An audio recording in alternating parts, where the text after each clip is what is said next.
सुप्रिया सुळेने हे गोळीबार सरकार असल्याचं म्हटलं तर सलमान खानच्या घटनेवर गोळीबार नाही, ते इंदापूर मध्ये तर गोळी मारली आणि त्याला कोयत्याने कापलं. तर हे दहशत निर्माण करून राजकारण करणारी ही भाजपची गुंडाटोळी आहे आणि या भाजपच्या गुंडाटोळीमुळेच हे महाराष्ट्रामध्ये या पद्धतीचे घटना होतात आहेत. लोकांमध्ये दहशत आहे आणि हे सरकारच आता नसलं पाहिजे, ही भूमिका महाराष्ट्राच्या जनतेची आहे. नारायण राणेंनी उद्धव ठाकरेंवर अशी टीका केली का ते सायकिक आहे, एडे आहे, अशा पद्धतीची टीका केली. आणि त्यांनी कोणाला स्वतःला म्हटलं की उद्धव ठाकरेंना म्हटलं मला माहिती नाही, ते मी ऐकलं नाही त्यांचं स्टेटमेंट.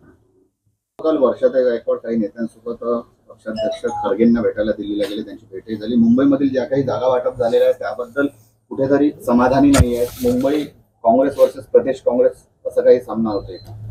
असं कुठलाच सामना आमच्यात नाही. आमच्या इथं ज्या जागा आम्हाला पाहिजे होत्या त्या मिळाल्या नाहीत, हे बरोबर आहे. त्यासाठी लढाई आमची सातत्यानं आहे आणि राहणारी आहे. ज्या जागा काँग्रेस पक्ष जिंकू शकतो त्या जागाच काँग्रेसला मिळायला पाहिजे, ही भूमिका पहिल्यापासूनच आहे. पण आज आता जेव्हा अलायन्स डिक्लेअर झाल्यानंतर त्या जागा मिळाल्याच नाही. हायकमांडनी जे काही आदेश दिले त्याच्यामध्ये काही बदल करता येतील का, हा प्रयत्न वर्षाताई करतात आणि ते स्वाभाविक आम्ही वर्षाताई बरोबर आहोत. थँक्यू.